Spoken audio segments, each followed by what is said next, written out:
Well, everybody, welcome to part 8 of the Crossing Tour Marathon. Today we are here to tour the Antoine Street Crossing. We're still here in Wyandotte, Michigan.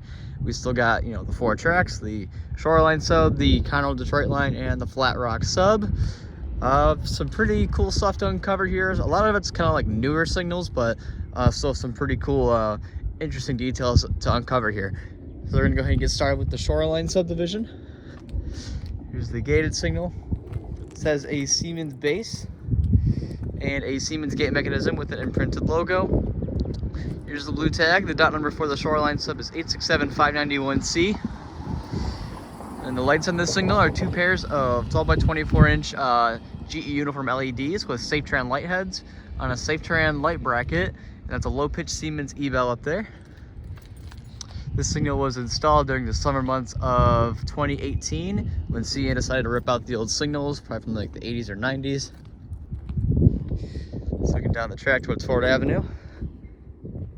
And we'll head over to the Mast signal. This street is a lot, easier to cross rather than like, Ford Avenue and like Oak Street where, there's just cars coming continuously. So a lot of these other crossings will be a lot easier to do. All right, and for the Shoreline Sub Mast signal, this has I believe a refurbished Safetran base. It's mounted sideways. Here's the blue tag again. This one's a little beat up, as you can see. And once again, this signal has 2 more pairs of Safetran 12 by 24 inch GE uniform LEDs, also sitting on a Safetran light bracket. And this also has a low pitch Siemens E-bell up there. Now what's interesting about these is the secondary lights on these 2 signals, they are wired incorrectly. So instead of the backlight or the secondary lights shutting off right when the train clears the circuit, they stay on till the gate gets up, Then this bell here actually only rings for your train on the Shoreline Sub. Otherwise it just stays off. I don't know what that was. But yeah, that is the Shoreline Subdivision. And once again, this signal was also installed in the summer months of 2018. Before that, I believe it had, 8-inch incandescent lights and, classic stuff like that. General signals type 2. All right, now we're gonna move on to the Conrail Detroit Line. Here's the first signal. And this has a Safetran base. And here's the blue tag. Conrail's dot number for Antoine Street is 511639S. We also have a sticker. And the lights on this signal are 1 pair of 12 by 24 inch Safetran Dialight ball LEDs. And the back pair of lights are the same things except they're 12 by 20 inches. And the bell on this signal is a General Signals Type 2 electronic bell.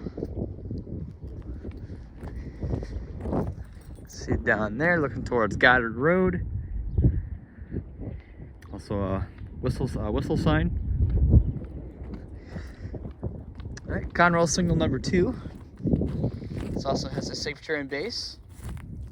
No blue tag on this signal, just a sticker. And we have 2 pairs of Safetran 12 by 24 inch Dialight ball LEDs on a Safetran light bracket. And that is on their General Signals Type 2 E-bell. This signal recently had 12 by 20 inch LEDs. But now they're upgraded to the 12 by 24 inches. I can't remember how long ago that was, but yeah, it used to be 12 by 20 inches here, but then they got replaced with 12 by 24. All right, now onto the northbound line. And once again, we have a Safetran base. No blue tag on this one either, but it's got a sticker. Excuse me. We have 2 more pairs of Safetran 12 by 24 inch Dialight ball LEDs on a Safetran light bracket and another General Signals Type 2 E-bell. Yeah, all these Conrail signals are pretty identical to each other. The only difference is, the 1 pair of 12 by 20 inch lights on that signal. But other than that, they're pretty much all the same. And also, this crossing has them, the middle flashers wired incorrectly, so, they're all tied together, and all 4 of them activate for when a train comes on one of the Conrail tracks. All right, and for the last Conrail signal, once again, a Safetran base, blue tag and a sticker with the dot number, and 2 more pairs of 12 by 24 inch Dialight ball LEDs on a Safetran light bracket, and another General Signals Type 2 E-bell. So yeah, this crossing is a General Signals Type 2 bell haven. There's a whopping 5 of them. There's one more on the gated signal. All right, now we move on to the CN Flat Rock Subdivision, and this is where something very interesting detail here we're going to uncover.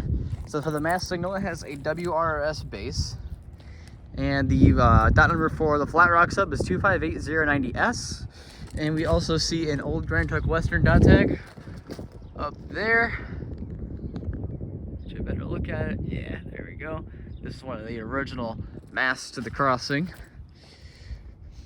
All right, the lights on this signal are 2 pairs of Safetran 12x24-inch LEDs with GE uniform LEDs on a Safetran light bracket, and this is a high-pitched Siemens E-bell. Before we move on to the gated signal, a very interesting detail of this crossing is the for these 2 signals here on the Flat Rock sub, the primary lights, so the lights facing east, and the secondary lights, the lights facing west, they're actually on separate flasher relays. So when a train does come on the Flat Rock subdivision, the lights will appear to be flashing off sync. You know, the front pair and the back pair, they'll appear to be flashing off sync of each other, but it's actually 2 different flasher relays, just at, you know, slightly different rates. Same is true for this signal here. Harrison Avenue used to do that on the Flat Rock sub, where there's 2 different relays, but they since put them back to 1. But this one still remains, and it's been like that for a while now. But anyways, on to the gated signal. It has a Safetran base, and it's got like an older Safetran gate mechanism. Here's the blue tag again, and it's got 2 more pairs of Safetran 12x24-inch GE uniform LEDs on a Safetran light bracket, and once again another General Signals Type 2 E-bell. So yeah, once again a whopping 5 GS Type 2 E-bells. Personally, I really like the way this bell sounds with that high-pitched Siemens over there. Sounds really nice, and especially when there's a train on Conrail and then the other GS Type 2s are going. I really like this crossing, you know, because of the bell combination. It's also like probably one of the loudest crossings. You'd think it'd be like Oak Street, which yes, Oak Street is loud, but this one, it's pretty dang loud when there's a train on Conrail.